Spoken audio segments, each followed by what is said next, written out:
مرزا اور صاحبہ کی کہانی بھی بر صغیر پاک و ہند کی دیگر لوک داستانوں ہیر رانجھا، سونی مہیوال، سسی پنو یا ایک حد تک ماروی کی محبت کی لازوال داستانوں کی طرح ہی سے ہے، جبکہ شیریں فرہاد اور لیلا مجنوں کی محبتوں کی داستانوں کو بھی عام زندگی میں پیش کیا جاتا رہا ہے۔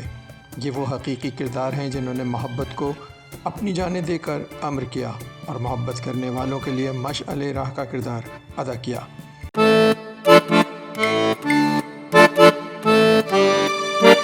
رہتی دنیا تک جب بھی محبت میں مرنے والوں کی بات ہوگی، ان لوگوں کا ذکر سر فہرست رہے گا۔ مرزا اور صاحبہ کی داستان اور ان کی محبت کا وجود اس دور کی کہی گئی نظموں اور مختلف اشعار سے لگایا جاتا ہے، جس میں ان کی داستان کو بیان کیا گیا ہے، جبکہ پیڑھی در پیڑھی ان کے واقعات کو سنایا بھی جاتا رہا ہے۔ گو ان سب کی داستانوں کے حالات و واقعات کچھ مختلف ہیں، مگر ایک بات ثابت ہوتی ہے کہ ان دو محبت کرنے والوں کا وجود بدرجہ اتم موجود تھا۔ مرزا دان آباد کا کھرل تھا جو اپنے نان کے کھیوے میں پلا بڑھا۔ مرزا کی تاریخ پیدائش 1586 کے سال کی بتائی جاتی ہے، جبکہ صاحبہ اس سے ایک سال چھوٹی تھی۔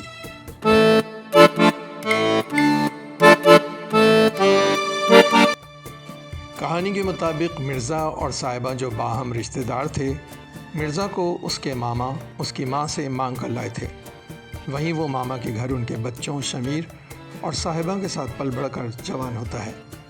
مرزا کو صاحبہ سے محبت ہو جاتی ہے اور وہ اس کا ہر طرح سے خیال رکھنے لگتا ہے، جبکہ صاحبہ اس کا بھائی شمیر مرزا کے ساتھ تو رہتا ہے مگر وہ اس سے کہیں نہ کہیں بیر رکھتا ہے۔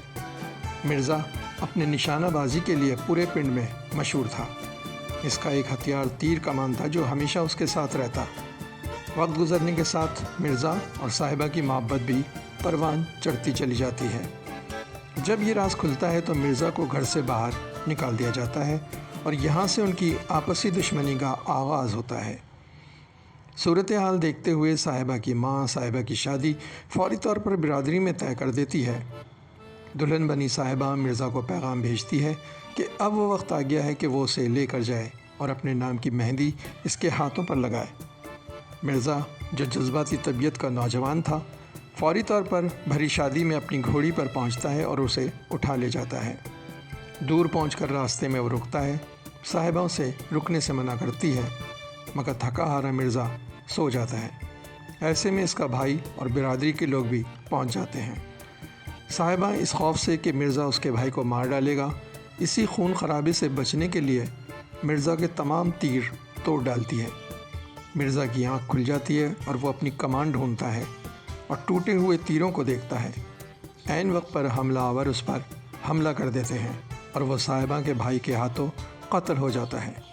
یہ سب دیکھ کر صاحبہ غم سے نڈھال ہو جاتی ہے اور وہ بھی اپنے آپ کو خنجر مار کر ہلاک کر لیتی ہے۔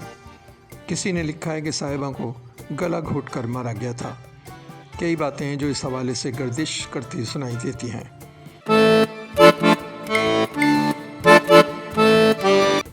کہانی کی دلچسپی کو مد نظر رکھتے ہوئے اس سچی کہانی کو لے کر پاکستان اور انڈیا میں فلمیں بنانے کا سوچا گیا اور اس سلسلے کی پہلی خاموش ہندوستانی فلم مرزا صاحبہ کے نام سے بھگوت پرساد نے بنائی تھی۔ دوسری فلم مرزا صاحبہ کے نام سے 1933 میں ہندی زبان میں ناگندرا مجموعمدر نے انڈیا میں بنائی۔ یہاں صاحبہ کا کردار خورشید بیگم نے ادا کیا تھا۔ تیسری فلم مرزا صاحبہ کے نام سے 1939 میں پنجابی زبان انڈیا میں ڈی این مادھوک نے بنائی، جس میں صاحبہ کا کردار زبیدہ نے ادا کیا۔ چوتھی فلم مرزا صاحبہ کے نام سے 1947 میں انڈیا ہندی زبان میں کے امرناتھ نے بنائی۔ صاحبہ کے کردار میں نور جہاں اور مرزا کا کردار میں تلوک کپور نظر آئے تھے۔ پانچویں فلم 1956 کو پاکستان میں پنجابی زبان میں مرزا صاحبہ کے نام سے بنائی گئی۔ مسرت نذیر اور سدھیر کو مرکزی کرداروں میں لیا گیا۔ اسی سلسلے کی چھٹی فلم مرزا صاحبہ کے نام سے 1957 میں انڈیا ہندی زبان میں بنائی گئی۔ یہاں مرکزی کردار شایامہ اور شمی کپور نے نبھائے۔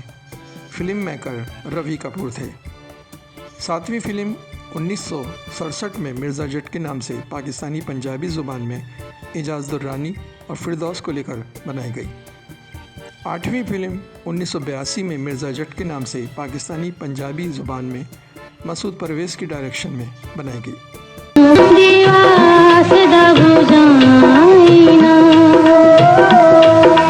صاحبہ کو خانم اور مرزا جٹ شاہد کو بنایا گیا۔ مرزا صاحبہ کے سلسلے کے کئی سینز اور حوالہ جات کئی فلموں میں استعمال کیے جانے لگے۔ کچھ فلمیں اسی کہانی کو لے کر نئے دور کے تقاضوں سے ہم آہنگ کی گئیں۔